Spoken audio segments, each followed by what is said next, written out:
Welcome back to the Mindful Miri podcast. I'm your host, Miriam Brolikovsky, and today my guest is Zaira Armenderis, and I will let her introduce herself. Hello, hello. Well, first, thank you for having me as a guest. I'm excited. But yes, my name is Saira, and I connected with Miriam from Women Making Waves, our little women's group that we're a part of. I also have my own podcast called Complex Like Wine, which is about mental health and wellness. So that's also how Miriam and I have talked about more and connecting. I got my degree in film. I'm not really practicing that anymore, but that's just kind of like my career wise, that's where I was headed. And then during the pandemic, I graduated 2020 for reference. Pandemic, no jobs available. So that was a really hard transition. And, finally went to therapy for the first time, took my mental health seriously, which led me to doing the podcast, which is now leading me towards pursuing a master's in positive psychology or some just type of psychology degree. We're going to see what doors open next year. But yeah, a little like quick snippet. That's me. Wonderful. That's great. So tell me a little bit about what you said you pivoted towards mental health and positive psychology. Um, what kinds of things led you to therapy in the first place? hmm So I grew up with a emotionally unavailable parent. My relationship with my mother, we're not in speaking terms right now, and our relationship has always been very unhealthy since basically I was a baby, and so that carried a lot of trauma and a lot of work I had to do and process, and it was just a very confusing childhood, to be frank. Some of the things I was taught was that love is conditional and just, like your value of self-worth is very fragile and, trying to process all of that. Um, that was definitely one of the more difficult things that I had carried on with me. And just really having to break down, negative self-talk, learning how to give myself self-compassion. That was probably one of the first things I learned through therapy that honestly changed my life. And it's yeah, I'm so glad I finally went to therapy. I'm 26 now, and I went the first time 2 years ago. So at 24, barely learning, like, oh, I really need to take care of my mental health. Because also growing up Hispanic, not that my family thinks mental health is taboo, but it's not talked about, it's not encouraged. Like no one's going to suggest it first, like, oh, go to therapy. It's kind of like you'll be okay, figure it out. And so it came to a breaking point of just dealing with really bad depression and severe anxiety for years, where I realized like I am not okay. I can't do this anymore. Mhm. And so that's what led me into the journey of therapy. And now with mental health, I'm just such a huge advocate for it. And I've realized how important it is. Wow, thank you for sharing. Of course. Can I ask what anxiety and depression looked like for you? Yeah, yeah. So I the first time I remembered having life-ending thoughts, I was 6. So it started very young. And so, just lack of enthusiasm, not happy with anything, it looked like also self-harming. That was all through middle school and high school. And I actually didn't get my first panic anxiety attack until I was 16. And that I think was the most difficult journey between the two. And the anxiety has always, now that I have time not dealing with anymore, I can look back on the journey, how it kind of evolved during high school. It was a fairly chaotic time where I was having panic attacks multiple times a day, every day, just always on, like survival mode. And then going into college, there'd be times where maybe a month where I haven't felt an episode, but then an episode would come up and that would last weeks. And the older I got, I realized when they would hit, they would linger. Mhm. And last year was really tough where, there was 3 months of just nonstop anxiety, like high levels, just not okay. And I've realized now when I'm in that phase or that period for too long, it dips into depression. And so, I don't want to do anything. I don't want to shower. I don't want to get out of bed.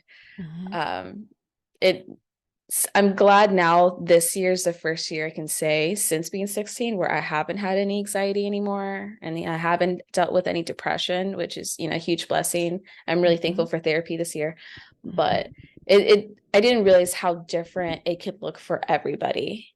Mhm. Yeah.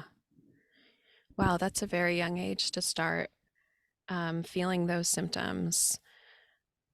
I'm sorry for that experience. Thank you. Um, and I hope that it brings you blessings in that you had to, experience it and make meaning from it. At least make meaning from it, right? Yeah, I don't regret's not the right word, or like I'm not happy or thrilled I had the experiences I did, but I'm using it as a power now, if that makes Mhm. sense, where now I have that place where if friends are coming up to me or peers, I Mhm. have a place of empathy and understanding. And so I Mhm. can use my experience to help somebody. So instead of looking as like a weakness or anything, I Mhm. look as a fuel to power. Beautiful. I love that. Kudos to you. Thank you. Yeah. Lots of work, but we got there. Yes. So, how did you find the right therapist or the right treatment? How long did it take you? How did you start your journey? So I've only had two therapists, and the first one was okay, but her style was a little bit more kind of passive of like, how does that make you feel?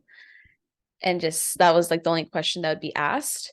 Mhm. And I think what I needed more was a little bit more feedback or someone just to kind of guide me into problem solving or just like being aware of what my patterns are, my thought process. And so I was seeing her for maybe like 6 to 8 months, you know, no, maybe a year. But it was only once a month, so not too consistent. And so I kind of realized at some point, like I needed something different. And then my last therapist, I would see her every week, and she was fantastic. I loved her. She really was kind of chiming in, helping me kind of unpack the narrative of whatever I had been telling myself, and would recommend me books, just helping me be aware of patterns that I didn't realize I had. Mhm. Like if I start thinking this way, why are we thinking this way? Like let's go back to the root of what caused that. And so that helped me unpack a lot of stuff of whether it was connected to my mom, connected to my anxiety. How can I start changing and having that reframe to Mhm. help? And it's always kind of funny to explain this, but like I tell people jokingly, like my therapist broke up with me because we got to the point where she felt like she didn't need to help me anymore. Like I got to Yeah. a place where like Yeah. I could stand on my own feet, and Yeah. so I think that's like the good type of breakup that you can have when your therapist is like, It's we a don't have to, graduation. yeah. Yeah. Yeah. So yeah, that's been my experience so far with therapy. Oh, wonderful. So it sounds like cognitive behavioral therapy, Yeah, probably yeah, under yeah. that umbrella. Hmm.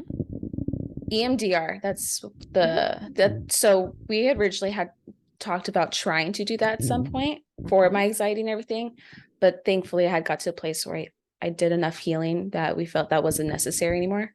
Okay. But yeah, they've only been cognitive. Okay. Mhm. Okay. Excellent. Yeah, I think a lot of people are having trouble. Well, the feedback that I get is a lot of people are having trouble, young and older, or I should say school age and adult, um, getting into a therapist, number one, and number two, getting in, finding somebody that they like. And the most important thing is the therapeutic relationship, like feeling comfortable, feeling a sense of trust and confidence in that person so that you can find a secure attachment with them. And the modalities, cognitive behavioral, uh, dialectical behavioral, humanistic, um, acceptance and commitment therapy, like all of the different modalities, somatic therapy. Um, it's wonderful to have a therapist that has all of those in their toolbox. But even more important, I think, is that therapeutic relationship, feeling Hmm. like you're seen, you're heard, and you can rely on this person and feel secure with them. Yeah, absolutely. I've said it on my podcast too, where I've had friends of mine, we talk about finding a therapist. It Mhm. can be pretty intimidating at first. Like we compare it to like online dating where you need to find a good fit. Yeah. And Yeah. at first I felt like I had to stick to my first therapist. But then, kind of thinking about it more, like, like I'm allowed to quote unquote look around, see what's a good fit for me. Cause it is your mental health. And if Mhm. you're paying for it or you're Yeah. investing your time into it, you want to get the most help that you can get that works for you. And Mhm. so some of my friends that have started therapy, some of the advice I've told them is, just be patient. Like it might take a few therapists, maybe you get on your first one and it works out great, but don't Mhm. feel like a failure or don't put negative pressure on yourself if you don't get that right fit at the first try. And Totally. just it is pretty intimidating to kind of look online, okay, like whether it's through your insurance or through some type of service where, okay, let me Mhm. find the right fit. But Mhm. it's so worth it once you get to that place. Yeah. And for a long time, I was against like going out of network. I would say, oh, if people came to me for references or ideas of recommendations, I should say, I would say, well, look through your insurance first. And I still would say that because you don't want to get to a point where you can't afford the ongoing therapy that you need to stay okay. Hmm. Um, but if there's somebody who comes up that meshes well with you, you can actually do a super bill, which I thought was going to be a pain in the ass, and it's not. I do this with my therapist. I get a bill at the end of the month. I submit it as a claim to Blue Cross, and I get, a check for I think 40% back, or Oh, something like okay. that. So if your plan allows for out of network some kind of coverage, then that is an option. Hmm. Yeah, and then I think it's just more accessible too. Like I'm blinking on the name of the service right now, but I see ads on it all the time on social media. It's just like it's way more accessible online, Hmm. which is Like really nice. BetterHelp, Yes, yeah, maybe. yeah, yeah. Yes, there are a few others, but yeah. Hmm. Yeah, that's wonderful that there are more options for you. Yes. But it is telehealth, and everybody feels differently about that. But Right. um so now you're on like the positive psychology path, but let's go back. How did you get into filmmaking? Yeah. So I've always been a creative. Like if you can put numbers on me, ask someone else because that's just not my strong suit. My brain does not function that way. Uh-huh. I've always liked projects. Growing up, my dad would always take me to the movies, sometimes multiple times in the weekend. Mhm. And from a young age, I fell in love with storytelling. And so my whole household and I, or my family, we're definitely all storytellers. That's just how we are. And so as early of the age of 9, I knew I was going to go to film school. Like I Mhm. knew that's what I was going to get my degree in. And so just kind of, growing up, you make your little videos, post it on YouTube, and I had a lot of fun editing and all that. So I just knew I had a passion and an enjoyment for it. And comes to, undergrad, going to college, I had a great experience. I My emphasis was in directing and screenwriting for people curious. And so I blessed enough, I did some really cool projects. Some of them went to film festivals and won some awards, which was really fun. Wow. But I definitely learned the importance of avoiding burnout through that. Mhm. Because especially in like finding a space where you have things that you enjoy and not to make it work. Because then it ends up ruining the fun and the experience for you. And I definitely had did Mhm. that with film because I put all my eggs in one basket. And Mhm. then graduating 2020, where there's no jobs available, you end up feeling really stuck. Yeah. So that leading up to it was really fun. Like all the storytelling, writing, directing projects, like huge projects that take a year long. but getting to like the final end where I just be completely burnt out, that's been one of the bigger life lessons I've learned. And so how do you or how I know you're pivoting career-wise, but have you had success in finding a balance within filmmaking? I think now instead of filmmaking looks more like the podcast part of it and the whole production side. And I think Mhm. I've gotten now to a place where I'm learning a good balance for myself. Incorporating different activities has been a huge thing, like Mhm. exercising. I've realized that's Mhm. been really crucial for my mental health and it's helping me Yeah. feel not anxious, stressed, or Mhm. worked up for anything. And so just learning how to micromanage my time. I think another big thing I've learned in life is, it's okay to say no. So not having to commit to every invitation, every time I want to go out, friends want to come Mhm. over, learning how to Mhm. like put boundaries and say, no, I need this time for me, Mhm. or needing to be okay with having downtime. And I think this might be like some anxiety tendencies I have, but I hate not doing anything, like not having plans or not having Mhm. chores or things to do. I hate it Mhm. because I feel Mhm. guilty for resting, Mhm. but I've had to learn how to accept you're allowed to rest. It's healthy. If you're working out, you need a recovery day. If you're working projects, you need time to decompress. Like Mhm. if you're in school writing papers, doing assignments, it's okay to take a 20-minute break or 30-minute break, decompress, come back refreshed, and then start the process again. Totally. Wonderful. Yeah, that's such a huge lesson. It took me a long time to learn that. Like, taking a break is okay. You're going to be more productive if you come back. Like if I'm looking at this paper and just staring at the screen, Hmm. that's no more productive than me decompressing and then not being frustrated. Totally. Yes, exactly. But you're Mhm. right about the not having structured time, not having every moment structured is sort of a characteristic of anxiety because you're able to sit still with yourself, um, and or you may not be able to handle the way you feel when that happens because there's probably racing thoughts and like a monkey mind coming up and all Mhm. of those things. So, how do you quiet your mind these days? Oh man, so I'll be vulnerable because life is life.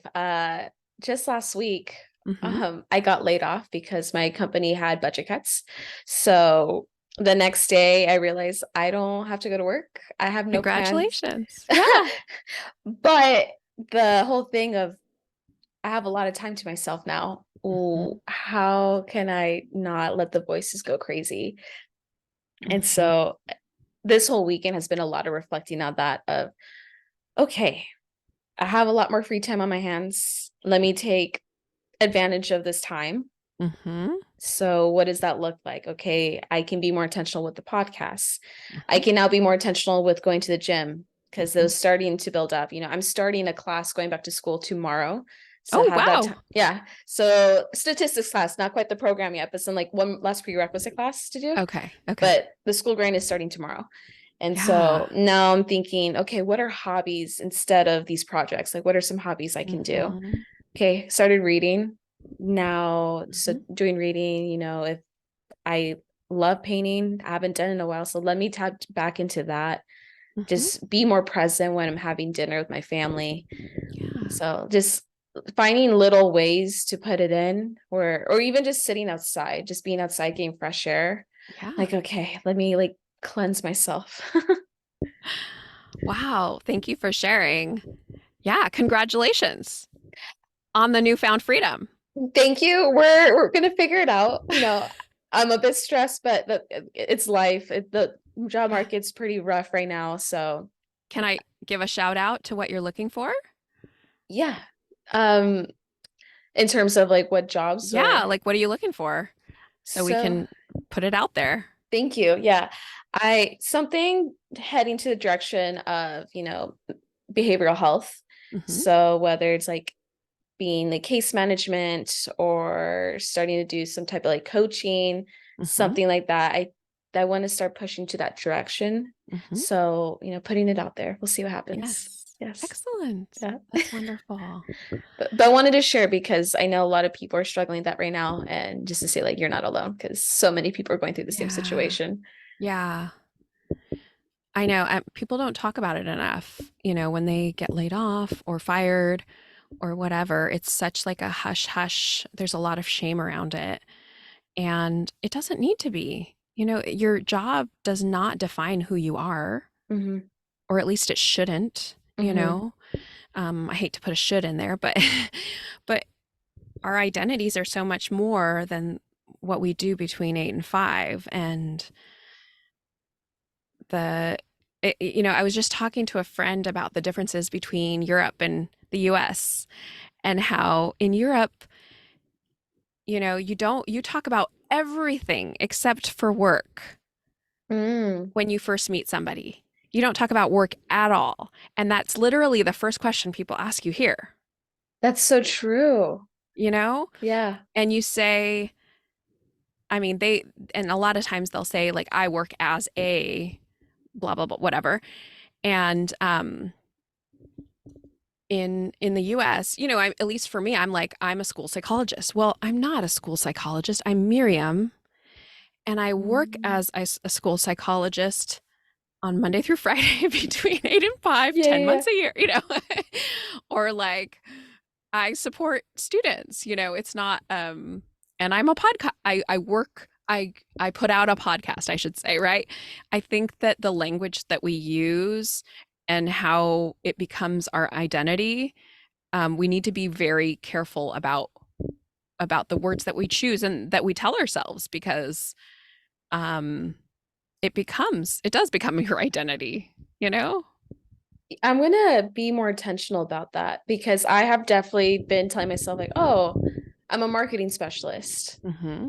Like I do marketing, Yeah. but Yeah. it's been like identified to me instead of being like, oh, I work for a company that happens to have the role where I do marketing. Like Uh-huh. that's very true.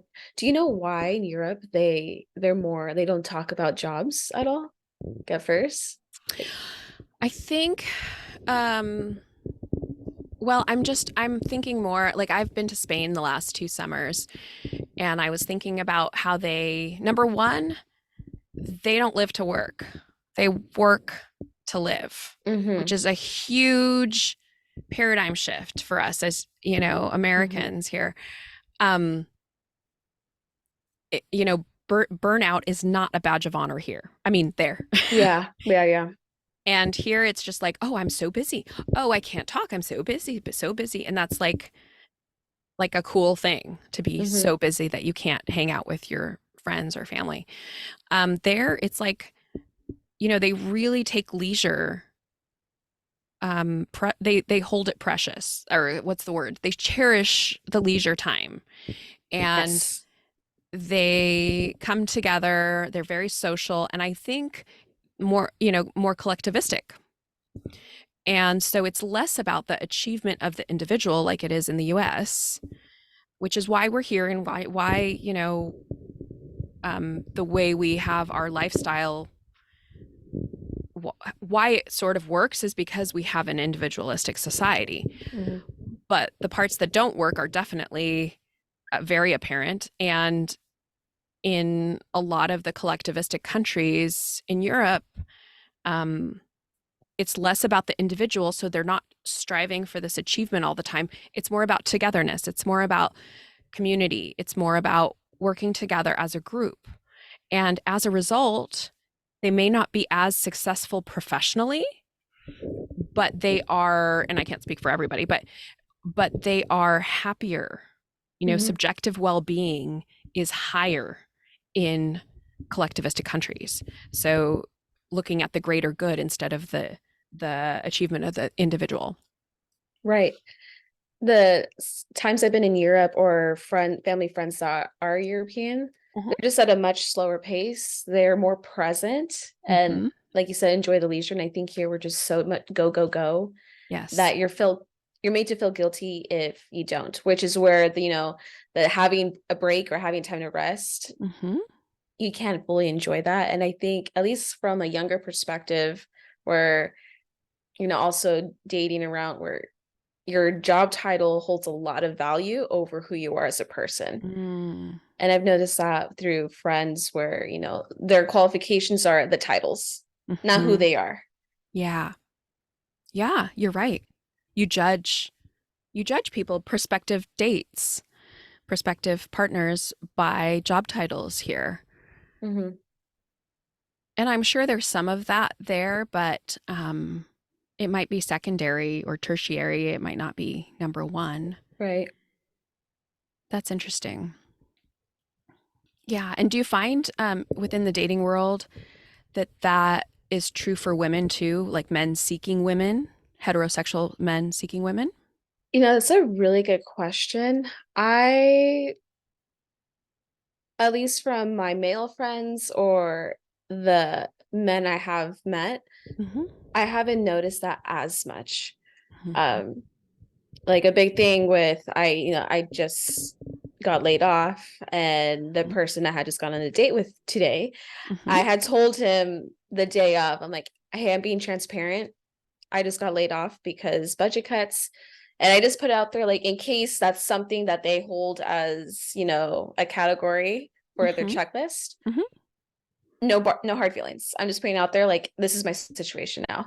Hmm. And so far from what I've noticed, that doesn't seem to be as much of a like a red flag as some women Hmm. would say. I think, especially for women, we're wanting someone that with stability.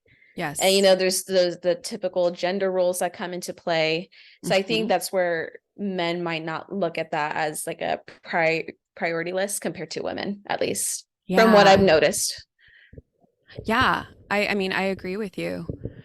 There's a back when I was dating, I got divorced in 2015, and I was dating a lot. And I did a lot of research. Of course, I'm like such a nerd. And I researched about dating, and I came across this cultural anthropologist. Her name's Helen Fisher. And what is her book? I'll have to link it in the show notes. But she talks about from her research that she found that women are looking for provision and protection. So providing service, providing means, and then protection. And men, at least, sorry, I should put a disclaimer. It's a heterosexual. In the heterosexual world, women are looking for protection and provision. Men are looking for youth and beauty Mm-hmm. as top priorities. Mm-hmm. And she found that from a biological perspective.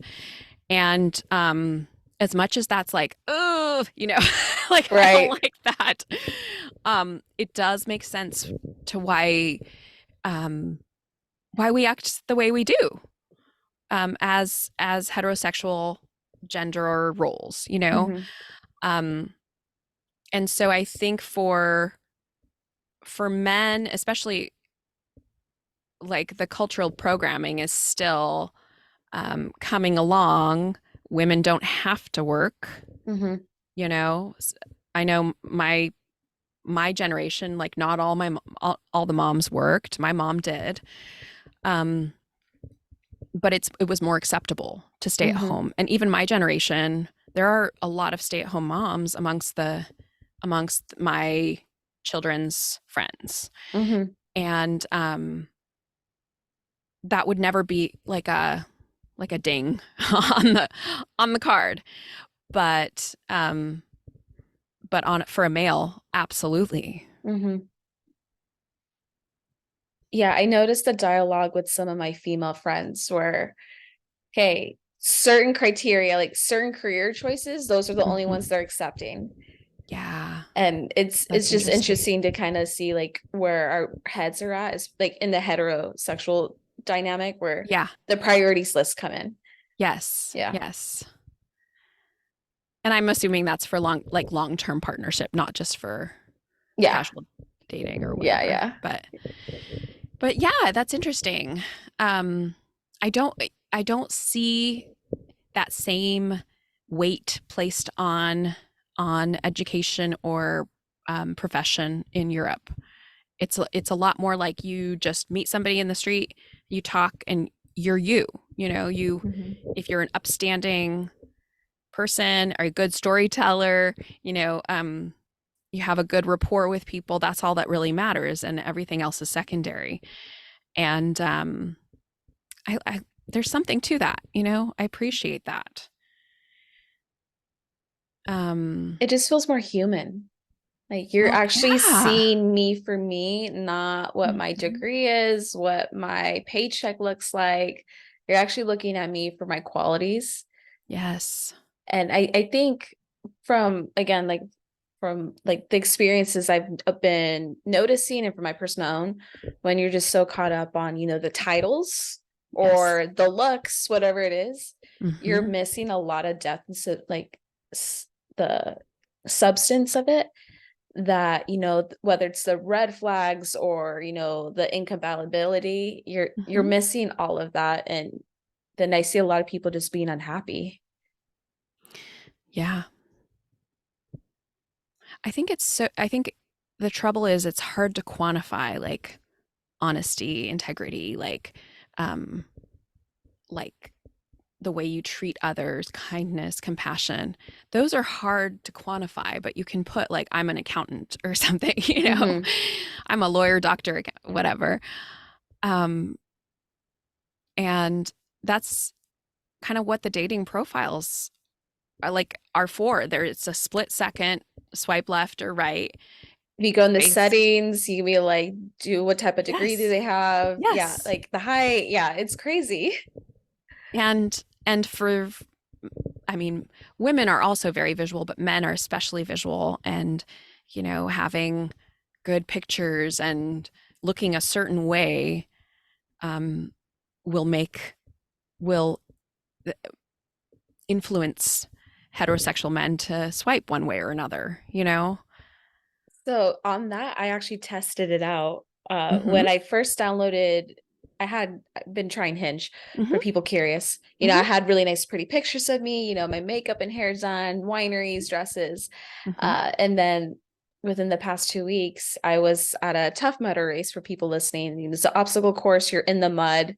Not cute, right? So I posted a picture of that and then Mm-hmm. video of me at the gym. Way less swipes on me, way less, which is hilarious. And I figured it would happen, but I tested it out just to see. Yeah. And I thought it was so funny, but it just goes to the point, like visually, like Yes. you have less than a second to catch somebody's eye. Boom, boom, boom. You just keep going through that, like almost like autopilot mode of just swiping. Yeah. It gets addictive, that swipe. Yeah, it does.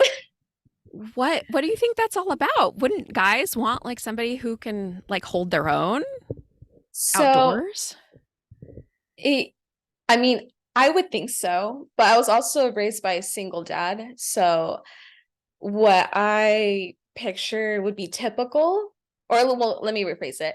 I feel like I'm not the standard typical girl that's the majority on these apps, just because the activities I like, the way I think, the way I present myself is not quote unquote typical or the majority, usual, whatever you want to say.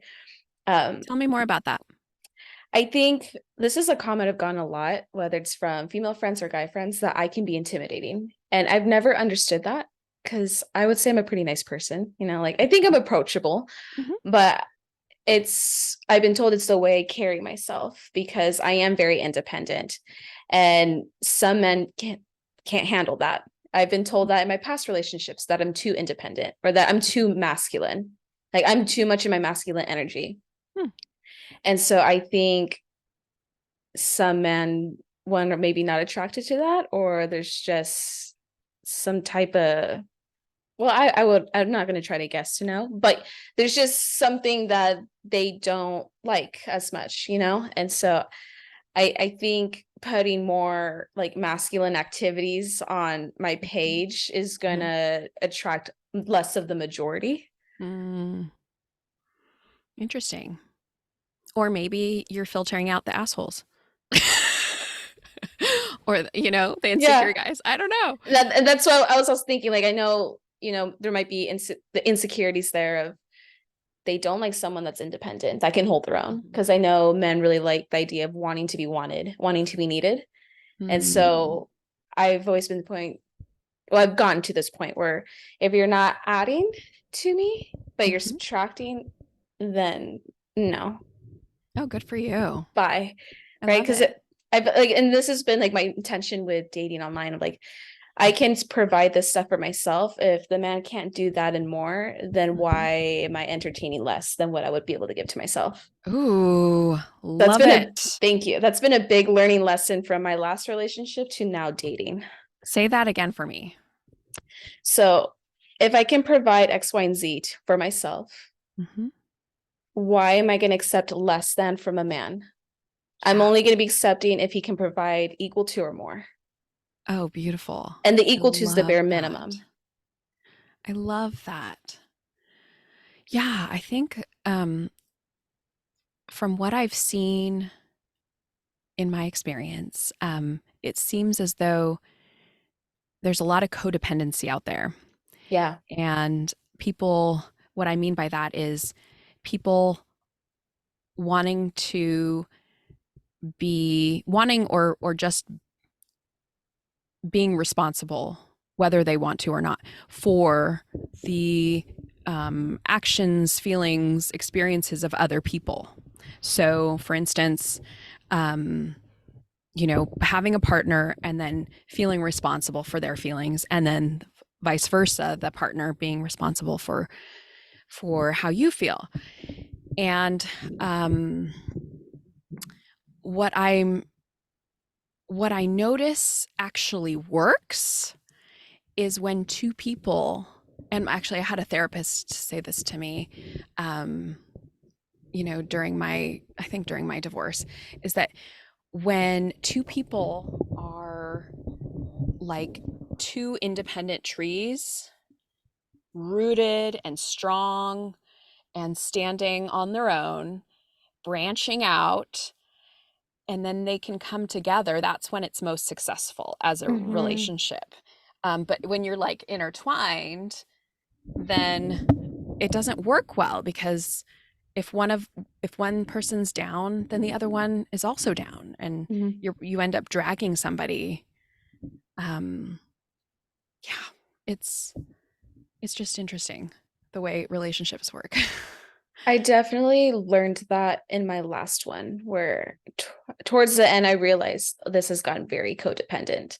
Mm, Or, I think a big thing also learned too through therapy and just experiences maintaining your own identity. Like you're combining lives. It's not just like one thing. It's like you need to still have your own. And so I really love the analogy with the trees and the roots. Like it's two separate trees, but they're joining deep down and building the foundation yes. instead of, intertwining. And now there's like, it's just too much going on. Yeah. Yeah. And you lose yourself. You lose yourself in the other person and their experience. And as much as Hollywood would like to, sorry, filmmaker, Oh no, no. I as agree with much you.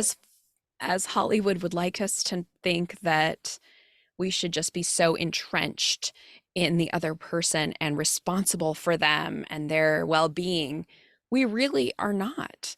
We are responsible for our own happiness. No one can hurt you without your permission. And you are responsible for being kind and compassionate and supportive, but you are not responsible for their experience. Hmm. Oh, absolutely. You need to get to a place first where you're happy with yourself and that you love Yes. yourself before you can even begin to attempt to take care of somebody else or for them to even try to take care of you. Yes. Yes. One of the books that I had read during um, my uncoupling um, was it's called A Breakup Because It's Broken. And it's by the what is his name? It's the guy who wrote it's him and the woman who wrote He's Just Not at That Into You, that Okay. Yeah. same author. And I read it probably 20 times during that period because it was just like, oh yeah, okay. that resonates with me, and like, oh, I got to remind myself. But one of the things that he talked about was that you have to shine. Like the way you find a partner is you go out, you do what interests you. You go out, you find your passions, and when you do that, when you're making yourself happy, you shine, and somebody's going to see you and fall in love with that. Mhm. So and then when you're in a relationship, if you start to dull that part or like compromise those parts of you, then you're going to appear less attractive. It's not going to work. That is so true. Like with my last relationship, I really didn't notice until the end, the tail end, where I had completely lost myself, where Mm, I had, and this is a problem I realized through therapy that I need to be working better on with boundaries, is I can get myself intertwined in the other person and just kind mhm, of be kind of wrapped up on them. mhm, And where I put myself completely last, where I just lose my identity. mhm. And kind of going that into now dating, where posting the Tough Mudder picture, posting me squatting at the gym, or like I'm Yeah. being authentically myself because these are things I love to do and this is what makes me happy. And Yes. it filters out people that are on that same wavelength or this just the same mindset as you. Yeah. Yeah. I would imagine that who are not very active are going to be intimidated by Tough Mudder pictures. You know, Yeah, if you're yeah. sedentary, um, or, haven't been in the gym in a long time or something like that. And that's probably not really what you want anyway. So that does filter out It does, yeah. some folks. Yeah, it's just interesting. And now you're in LA, right? Well, I live in the IE, so about an hour east of What does LA. that mean? Inland In Empire? Inland Empire. Okay. hmm Okay. So but there's a big, I mean, population around you for like dating and all of that. Um, have you always been there? So I actually grew up by LA. If people are familiar with like Pasadena, that's where I grew up. And so I've been out here now for the past 10 years. Mm-hmm. And so like some of the biggest differences I learned was just, the demographic is much more diverse out here. Growing Okay. up, I was basically one of the few brown girls at my schools. And so it Really? just like growing up a little bit different. And then now coming out here where it was like, oh, there's people that look like me. And like Mm-hmm. now the demographic, also the dating, it's just very different, which is Mm-hmm. crazy because it's only maybe like a 50-mile difference. But Yeah. It can be just a neighborhood, like 1 mile difference, and it can be a big difference. yeah, that's true. Tell me a little bit about that, about growing up and feeling like a minority. Yeah. So I it's kind of crazy. My preschool and kindergarten, I kid you guys not, I was literally the only non-Asian at this school. Hmm. So I remember in kindergarten having to learn Mandarin. I don't know anything now, but like Oh. learning how to do it because that's just the demographic at the where the town was for my Uh-huh. school. Um, and when one of the one year like, we had a Chinese New Year performance, and I conveniently was the only one that had to wear a mask. So that was like the first experience with racism, which is kind of crazy. And so, Like the at the costume, like your costume was the only one that had a mask. yeah, Wow. yeah. Interesting. Then that was like one of the moms at the school had was coordinating the play, and I conveniently was the only one with the mask. So that was my first experience with that.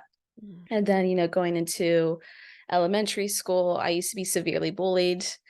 Because Mm. I'm a little darker, I'm hairier, I'm Mexican, it just body type's different. I'm not tall and thin, like I'm shorter, a little thicker. So just getting bullied that way, demographic wise, growing up, we didn't have the money to afford shopping at Hollister, that type of stuff. So appearance wise, my clothes, would get made fun of that as well. And then that carried on into high school too, where literally boys in class next to me like pulling on my arm hair and telling me to wax and my mustache. And so that was really hard, and then girls telling me that, oh, you need to pluck your eyebrows because they're too thick. And growing up with a single dad, no one's here to teach me this stuff. Yeah. So that learning curve was so interesting.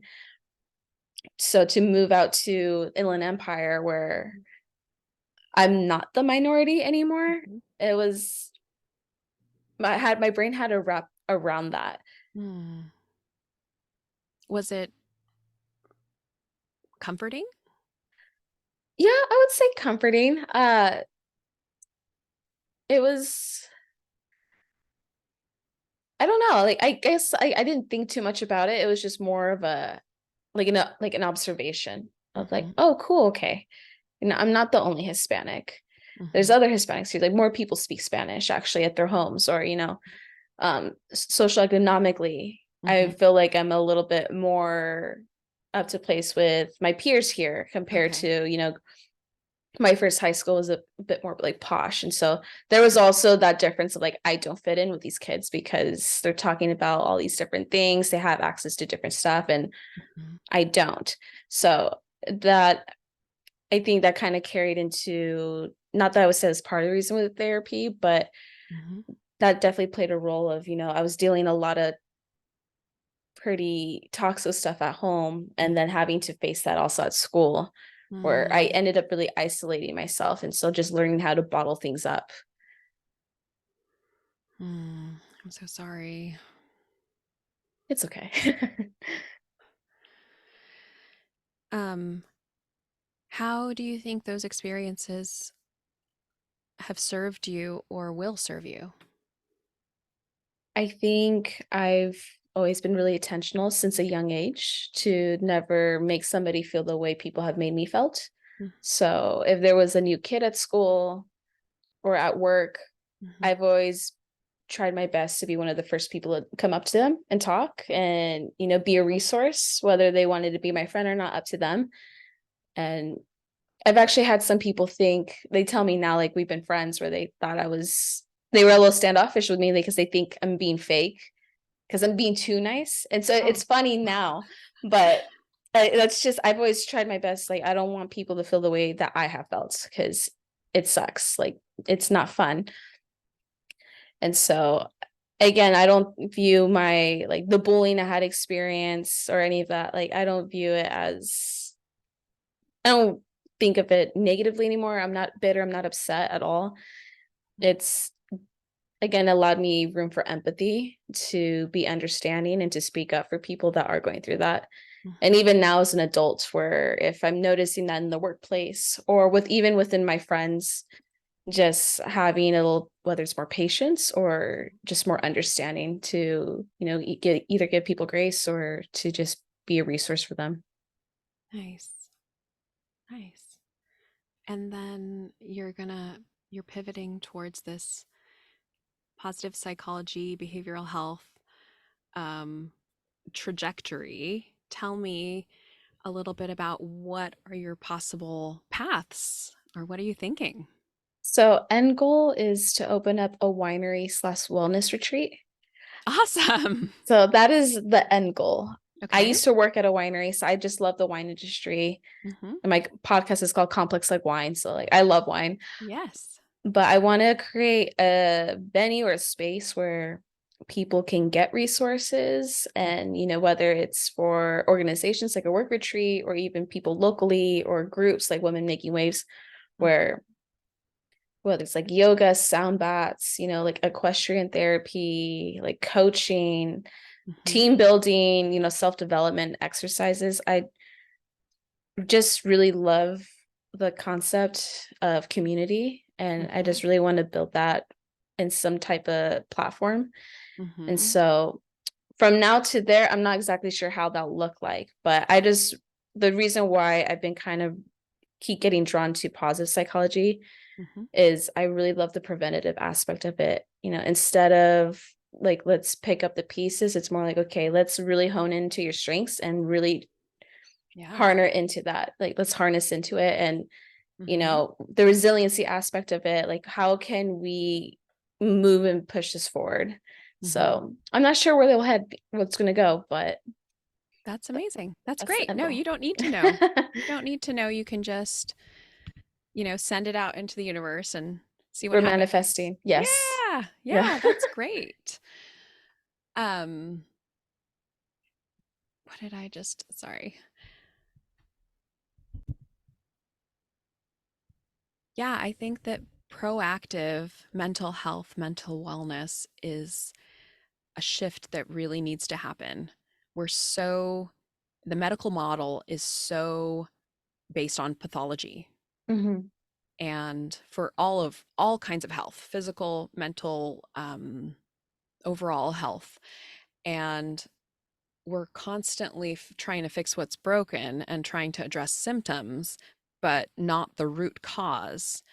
And I know that there's, we have all these, we only have so many resources, so we have to put out the fires that we have to put out. But at the same time, it's like, why aren't we investing in the prevention, Mm-hmm. um, and really doing it in a systematic way to support people so that we don't have to get to the point where they're having suicidal ideation and seeking out help at that stage. Maybe we could intervene earlier and support Mm-hmm. them better.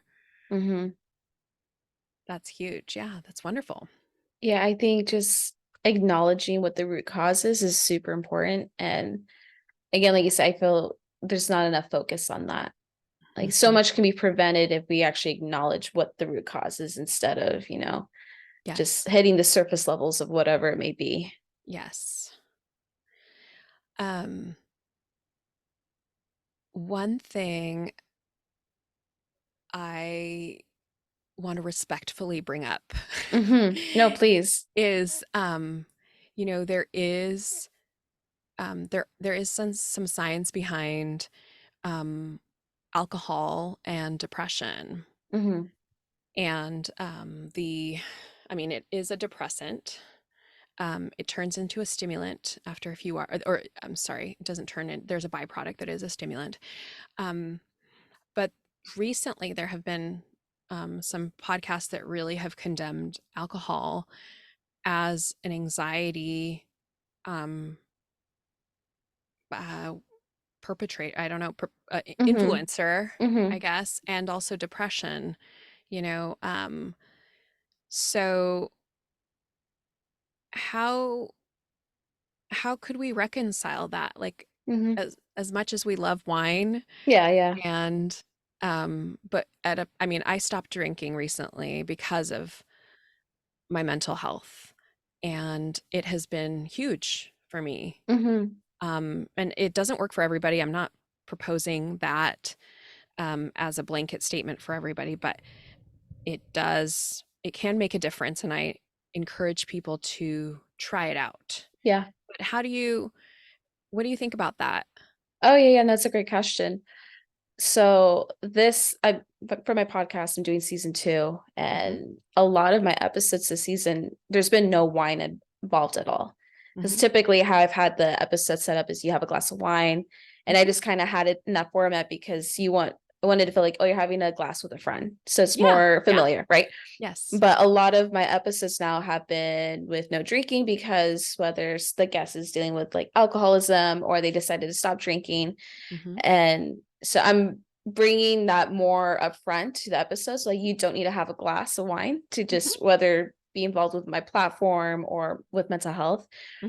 And so that has been something I've definitely been thinking a lot about. And so Hmm. in terms of like the long-term goal, I picture it because where I'd love to eventually have this dream is in slow, like San Luis Obispo, because I just really love Yeah. I love that county. The people there are amazing. The entrepreneurial spirit in there, I love it. Hmm. So how I've at least in that terms, I've had been really like brainstorming as, like having separate wings or two different locations where here's Hmm. the work retreat, but then if you partake and you're here for wine country, you can still enjoy this Hmm. winery where it's, a more holistic environment, Hmm. so that's kind of the approach with that. And then from my own experience, I definitely, during the pandemic, I was drinking a lot, too much, we'll be honest, Hmm. we get the box wine with a friend and, just drink, drink, drink Right. every day. Because what else are you going to do? And now I've definitely cut it back to maybe a glass or two during the week, like a glass with my dad at dinner, or maybe if I'm going out with a friend, do a glass and limit it. But even there, I've noticed I feel a lot better. Hmm. And just even just like physically, like minus the mental health, where I just feel way better if I'm not drinking all the time. Hmm. Um, Where I come more specifically with red wine, there's studies on that end where red wine, in moderation, of course, produce antioxidants. And so there's been studies on that of like how in moderation it can help a little bit with, your body and just your gut and everything and how the gut's connected to your mental health and all that. Hmm. So that's where, obviously still needs to be more research. But again, no, there's no set thing for anybody. It really depends. Like if drinking makes you anxious or depressed, don't maybe don't do it. But if it doesn't bother you, then obviously moderation, take care of your body. But I don't know. I think that's a thing where it's gonna be like a journey to figure out, and then it's a Hmm. case by case person type of Hmm. situation. Yeah, that seems reasonable. Like just providing options in your Yeah. wellness centers and that kind of thing. I know, non-alcoholic wine is becoming more popular too. And Yes, so I that's something I would that. definitely want to incorporate where, having trying to find a way where you can provide options of people that have a healthy relationship with alcohol, Hmm. or even just having a space where they don't feel it's gonna impact them directly. So I think Yeah, the big thing is just providing options. wonderful. Okay. Last question for you. If you were to go back and give some words of encouragement or advice to your younger self, what would you say? I would just tell my younger self, like, give yourself some compassion. Mhm. It's okay not to have everything figured out, especially with how I grew up, where I felt love was conditional. And I put boundaries to the side because I felt like I had to put myself at the mercy of somebody else to get affection or validation in some type of way. Mhm. I would just tell my younger self that, like, no, you're more than enough. You're loved. If someone can't recognize that, that's on them. And, just to be firm with your boundaries, and also the power of no. The power of no is a huge one for me, where you're allowed to say no and you don't have to feel bad. Mhm. Yeah, So that's what I would tell my younger self. beautiful. Okay. Well, Zaida, thank you so much for your time. Your podcast is Complex Like Wine. Where is it available? All platforms, so Spotify, Apple, Mhm. Google, YouTube. I have the website www.complexlikewine.com. Mhm. And so you can find all the resources there as well. And it has its own Instagram page, just Complex Like Wine. So people can find me there if they wanted to follow and stay up to date. Same on TikTok. Mhm. Excellent. I'll have all those links in the show notes. And um, your just a little blurb about you. And I wish you so much luck in finding something that pays the bills and serves your soul. Thank you. Thank you. I appreciate it. Yeah. And Thank you if for having me on. absolutely. And if you're looking for a coach, if you're looking for a mental health supporter, please give Zaira a buzz because she's looking for a way to, an avenue to support people's mental health. Yes. Thank Wonderful. thank you Thank you. guys.